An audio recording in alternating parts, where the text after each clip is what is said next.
আমার ছেলে হইলে ভালো, আমি মেয়ে ডাক্তারি না, আমার মায়ের দরকার নেই কোনো। মুন্সিগঞ্জের শ্রীনগরে ঘটেছে এক হৃদয় বিদারক ঘটনা।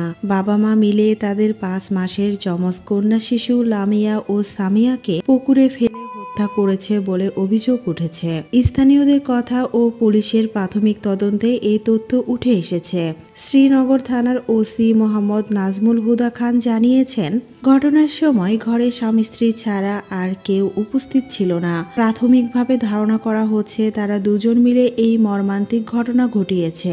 অভিযুক্ত বাবা সোহাগ শেখ ও মা শান্তাকে পুলিশ আটক করেছে এবং তাদের জিজ্ঞাসাবাদ চলছে।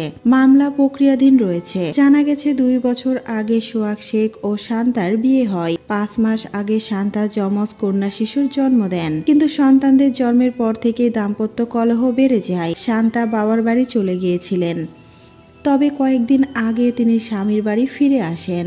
7 জুলাই রাত 8টার দিকে সোহাগের ঘর থেকে চিৎকার চেঁচামেচি শুনে প্রতিবেশীরা ছুটে আসেন। তখন জানতে পারেন লামিয়া ও সামিয়াকে পার্শ্ববর্তী পুকুরে ফেলে দেওয়া হয়েছে। স্থানীয়রা দ্রুত শিশু দুটিকে উদ্ধার করে শ্রীনগর উপজেলা স্বাস্থ্য কমপ্লেক্সে নিলে চিকিৎসক তাদের মৃত ঘোষণা করেন। শিশুদের মৃত্যুর পর বাবা মা একে অপরের ওপর দায় চাপাচ্ছেন। সোহাগের দাবি, স্ত্রী শান্তা শিশু দুটিকে পুকুরে ফেলে দিয়েছে। অন্যদিকে শান্তা অভিযোগ করেছেন, শিশুদের পুকুরে নিক্ষেপ করেছেন তার স্বামী। পুলিশ জানিয়েছে, দুজনের বিরুদ্ধে মামলা দায়েরের প্রস্তুতি চলছে।